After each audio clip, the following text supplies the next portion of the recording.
دوست. ہاں رب العالمین نے اس آیت میں بھی یبتغون الی ربہم الوسیلہ، وہ اپنے رب کو حاصل کرنے کے لیے، رب کی رضا کو حاصل کرنے کے لیے، رب سے اپنی ڈیمانڈ حاصل کرنے کے لیے وہ وسیلہ ڈھونڈتے ہیں. اور وسیلہ بھی قرآن نے ذکر کیا ہے، وَلِلَّهِ الْأَسْمَاءُ الْحُسْنَى فَادْعُوهُ بِهَا.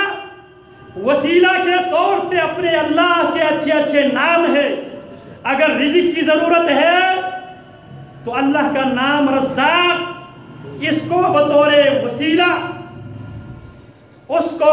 وسیلہ استعمال کیا جائے. اللہ تو رزاق ہے، اللہ میں رزق کے لیے محتاج ہوں.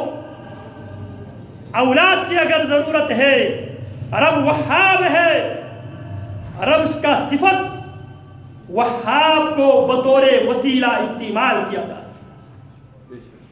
انک انت الوہاب، میرے اللہ تو ہی اولاد دینے پر تو ہی قادر ہے.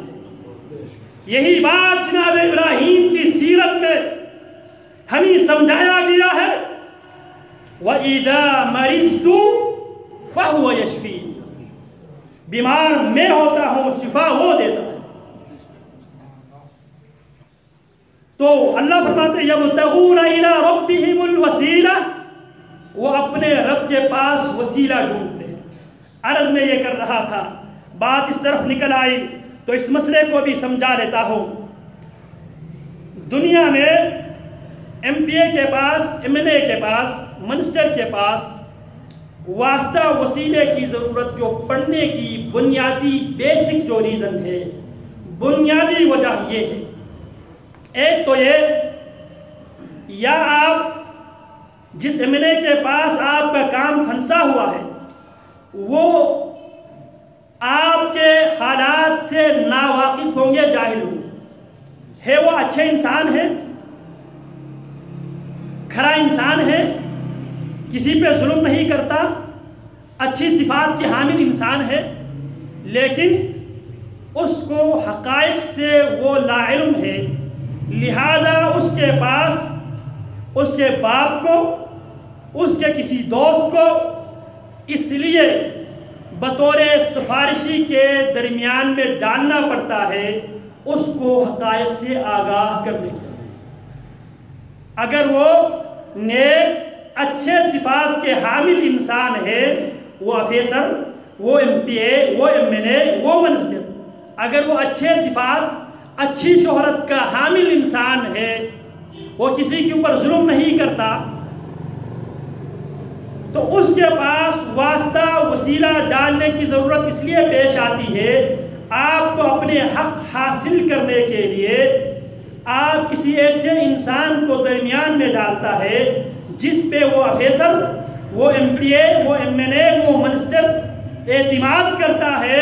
اور جب وہ اسے بتاتا ہے جناب میرے پہ یہ بچہ آیا ہے، یہ لڑکا یہ مستحق ہے، لہذا آپ لا علمی میں اس کا حق کسی دوسرے کو دے کر ظلم نہ کریں. اگر وہ انسان لا علم ہے، جاہل ہے، تو اس پر حقائق کو واضح کرنے کے لیے اس کے کسی ایسے انسان کو، دوست کو بطور واسطہ وسیلہ ڈالنا پڑتا ہے جس پر وہ اعتماد کرتا ہے. اس صورت میں وہ متعلقہ بندہ کیا ہوا؟ اس بندے کی حالت سے ناواقف، بندے کی حالت سے ناواقف تھا، تو اس کے کسی خاص آدمی نے اسے بتایا حقدار یہ ہے. تو یہاں اس صورت میں وہ ایم این اے، وہ ایم پی اے، وہ منسٹر کیا ہوا؟ بندے کی حالت سے ناواقف، لہذا اس کو واقف کرنے کے لیے، اس کو بات حقائق اس کے سامنے رکھنے کے لیے واسطہ اور وسیلے کی ضرورت پڑتی ہے. پہلی بات. دوسری بات، اگر وہ ایم این اے، ایم پی اے صاحب ظالم ہے، اس کو معلوم ہے حق آپ کا ہے، لیکن وہ دوسرے سے کچھ کھا کر آپ کے حق دوسرے کو دینے کا آپ کو خطرہ لاحق ہے، اس صورت میں کیا ہوا؟ وہ ظالم اور جابر انسان ہے، لہٰذا آپ اس کو مجبور کرنے کے لیے اس کے کسی سپورٹر کو آپ بطور واسطہ اور وسیلہ درمیان میں ڈالتا ہے جس کی بات وہ انکار نہ کر سکے۔ کیا کائنات میں کوئی ایسا ہے جو رب العالمین کو مجبور کر دے فیصلہ تبدیل کرنے پر؟ ظالموں کس قسم کی باتیں اللہ کے ساتھ جوڑتے ہو؟ ما لکم لا ترجون للہ وقارا، کیا تمہیں اللہ کی عزت، شان، اس کی عظمت کا کیا تمہیں اعتراف نہیں ہے؟ ڈپٹی کمشنر کے پاس واسطہ وسیلہ اس لیے ڈالنا پڑتا ہے یا وہ جاہل ہے یا وہ ظالم ہے، جبکہ میرا رب نہ جاہل ہے نہ ظالم ہے۔ جاہل آدمی کو حقائق سے آگاہ کرنے کے لیے واسطہ وسیلہ ڈالنے کی ضرورت ہوتی ہے، ظالم آدمی کو ظلم سے روکنے کے لیے واسطہ اور وسیلہ اختیار کرنے کی ضرورت پڑتی ہے، جبکہ تیرا رب وَمَا رَبُّكَ بِظَلَّامٍ بِالْعِبَادِ، تیرے رب اپنے بندوں پہ ظلم کرنے والا نہیں ہے۔ وَمَا ظَلَمْنَاهُمْ وَلَكِنْ كَانُوا أَنفُسَهُمْ يَظْلِمُونَ، ہم نے انسانوں پہ ظلم نہیں کیا، انسان اپنے اوپر خود ظلم کرنے والے تھے۔ إِنَّ اللَّهَ لَا يَظْلِمُ النَّاسَ مِثْقَالُ حَبَّةٍ، اللہ دانے کے برابر بھی انسانوں پر ظلم کرنے والا نہیں ہے۔ فَمَنْ يَعْمَلْ مِثْقَالَ ذَرَّةٍ خَيْرًا يَرَهُ وَمَنْ يَعْمَلْ مِثْقَالَ ذَرَّةٍ شَرًّا يَرَهُ، جو ذرہ برابر نیکی کرے وہ بھی دیکھ لے گا، ذرہ برابر گناہ کرے وہ بھی دیکھ لے گا۔ اور اللہ علیم بذات الصدور وَقَدْ أَحَاطَ بِكُلِّ شَيْءٍ عِلْمًا، اللہ ہر چیز کو جاننے والا ہے۔ إِنَّكَ تَعْلَمُ خَائِنَةَ الْأَعْيُنِ وَمَا تُخْفِي الصُّدُورُ، پیارے پیغمبر علیہ السلام رب العالمین سے یہ دعا کیا کرتے تھے، اللہم آتی نفسی تقواہا وذکیہا انت خیر من زکاہا انت ولیہا ومولاہا، اللہم انی اعوذ بک من علم لا ينفع ومن قلب لا يخشع ومن نفس لا تشبع ومن دعوت لا يستجاب لها۔ اور اسی طرح نبی علیہ السلام فرمایا کرتے تھے، اللہم طہر قلوبنا من النفاق، اللہ ہمارے دلوں کو نفاق سے پاک کر دے، صاف کر دے، وَأَعْمَالَنَا مِنَ الرِّيَاءِ، اللہ ہمارے اعمال کو ریاکاری سے پاک اور صاف کر دے، وَأَلْسِنَتَنَا مِنَ الْكَذِبِ، اللہ ہماری زبانوں کو جھوٹ سے پاک اور صاف کر دے، وَأَعْيُنَنَا مِنَ الْخِيَانَةِ، اللہ ہماری آنکھوں کو خیانت سے محفوظ فرما لے، فَإِنَّكَ تَعْلَمُ خَائِنَةَ الْأَعْيُنِ وَمَا تُخْفِي الصُّدُورُ، علم کے اعتبار سے فَإِنَّكَ تَعْلَمُ خَائِنَةَ الْأَعْيُنِ، اللہ آنکھوں کی خیانت کرنے والا کو بھی تو اچھی طرح جانتا ہے، وَمَا تُخْفِي الصُّدُورُ، جو خیانت کرنے کی سوچ ابھی دلوں میں لے کر بیٹھا ہے اسے بھی اللہ تو اچھی طرح جانتا ہے۔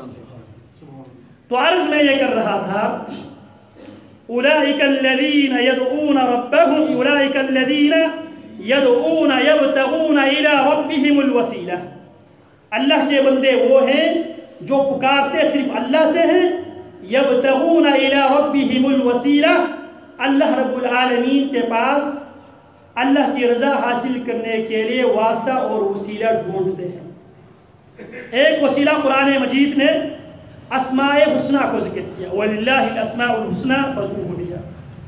دوسرا وسیلہ جو جائز ہے، اللہ کی شریعت نے جائز قرار دیا ہے،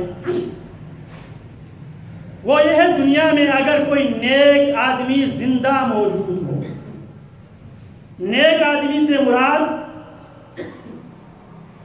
وہ بکواس زبان سے بکنے والا، وہ ننگا انسان نہیں ہے، وہ گندا انسان نہیں ہے۔ آج ہم نے ان کو ولی مانا ہے اگر وہ دماغی توازن وہ کھو بیٹھا ہے تو وہ مرفوع القلم ہے، دماغی توازن اس کا ٹھیک ہے وہ گندا رہتا ہے۔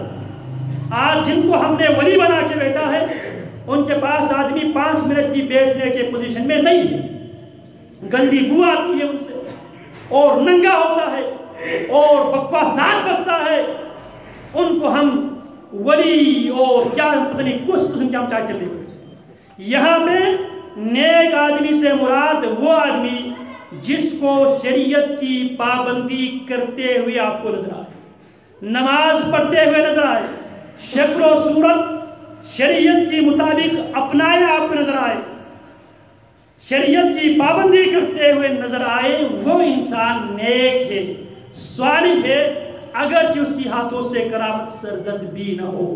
نیک اللہ کے ولی کے لیے کرامت سرزد ہونا ضروری نہیں ہے۔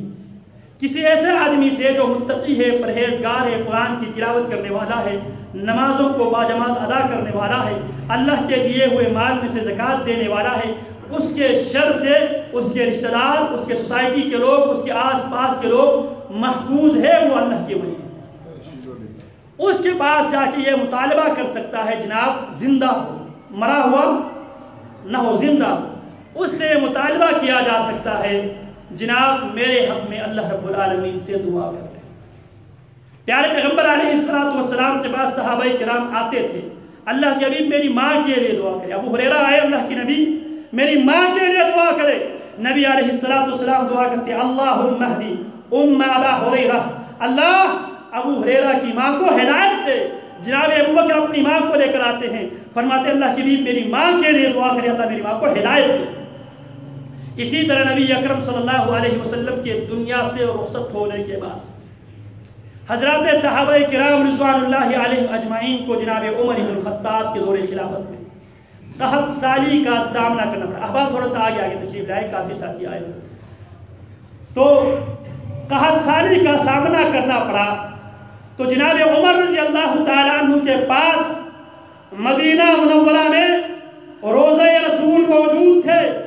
روضہ رسول میں رسول اللہ کے ساتھ انبیاء اور رسول کے بعد کائنات کے سب سے افضل ترین ہستی ابو بکر موجود تھے، ان کی قبر موجود تھی۔ لیکن قحط سالی کے ایام میں واسطہ اور وسیلے کے لیے کس کو اختیار کیا؟ جناب عمر نے، حضرات صحابہ نے، جن کے ایمان کو رب العالمین نے ہمیں معیار قرار دیا ہے، فَإِنْ آمَنُوا بِمِثْلِ مَا آمَنْتُمْ بِهِ فَقَدِ اهْتَدَوْا۔ تو جناب صحابہ کرام، جناب عباس جو رسول اللہ صلی اللہ علیہ وسلم کے چچا تھے، جن کے بارے میں پیارے پیغمبر نے فرمایا تھا ان عباس عمی وسن علی، عباس میرے چاچا بھی ہے اور میرے باپ بھی قائم مقام ہے۔ جناب عباس کے پاس آئے اور اللہ رب العالمین سے دعا کرتے ہیں، اللہ جب تک تیرے نبی ہمارے درمیان موجود تھے، ہم نبی کے پاس آتے تھے، نبی ہمارے لیے دعا کرتے تھے، تو ہمیں بارش برسایا کرتے تھے۔ اللہ آج تیرے نبی ہمارے درمیان موجود نہیں ہے، آج اللہ ہم تیرے نبی کے چچا زندہ ولی عباس کو لے کر تیرے دربار میں آئے ہیں، اللہ نے بارش عطا فرمائے۔ عباس دعا کرتے ہیں آسمانوں سے بارش ہوتی ہے۔ اسی طرح انسان نے دنیا میں اگر کوئی نیک عمل صرف رب العالمین کی رضا کے حصول کے لیے کیا ہو، اس میں کسی اور کے لیے کوئی حصہ نہ ہو، اس عمل کو بھی رب العالمین کے بارگاہ میں بطور واسطہ اور وسیلہ پیش کیا جا سکتا ہے۔ ان تینوں کے علاوہ اسماء الحسنی اور زندہ نیک انسان سے دعا لینا، اور تیسری بات آپ نے زندگی میں کوئی ایسا عمل کیا ہو جس عمل کے بارے میں آپ کو یقین ہو یہ عمل میں نے خالص رب العالمین کے رضا کے حصول کے لیے کیا ہے، اس عمل کو بطور وسیلہ انسان استعمال کر سکتا ہے۔ اللہ رب العالمین حقیقی معنوں میں رب العالمین سے خوف اور رب العالمین سے امید اور رب العالمین سے محبت کرتے ہوئے عمل کرنے کی اللہ ہمیں توفیق عطا فرمائے۔ وصلی اللہ وسلم علی نبینا محمد وعلی آلہ وصحبہ اجمعین۔